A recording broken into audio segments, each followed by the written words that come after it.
எப்படியோ வந்து சேர்ந்துருச்சு. ஃபர்ஸ்ட் பைப் கழட்டும் போதே எப்படின்னாருங்க, நீங்க சும்மா ஆடிக்கிட்டு இருக்குது, பட்டெல்லாம் பிடிங்கிருக்குன்னு நினைக்கிறேன் அப்படின்னாரு. வந்துருச்சு. அது கரெக்டாக இருக்கு. மேலே வந்து டேப் போட்டிருக்கீங்க பாருங்க. ஆதி ஆகும்போது எப்பவுமே அதுக்கு இதுன்னு கட்டிக்கிட்டு அந்த அளவில் வந்துருக்கு. அந்த கட்டு இல்லைன்னா முடிஞ்சது. கவுரு அளவில் வந்துருக்குது, இல்லைன்னா பிடிங்கிட்டு அந்த கட்டு போடலைன்னா இல்லை.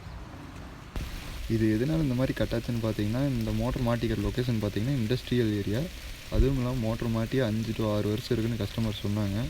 இந்த டொயினில் கட்டினதுனால தான் மோட்ரு வந்து பட்டா சைடில் விரிஞ்சு போரில் சைடில் குத்தாமல் ஃபுல்லாக வெளியே வந்தது. எப்போ மோட்ரு மாட்டினாலும் இதே மாதிரி ஐபி கிட்ட ஒரு டொயினில் கட்டிடுங்க மறக்காமல். ஐபி டேமேஜ் ஆனதுனால பார்த்தீங்கன்னா பம்பு சாஃப்ட்டும் கட் ஆயிடுச்சு. இதே மாதிரி போர்வெல் சம்மந்தமான பிரச்சனைகளை தெரிஞ்சுக்கணுன்னா நம்ம சேனலை மறக்காமல் சப்ஸ்கிரைப் பண்ணிடுங்க. நன்றி.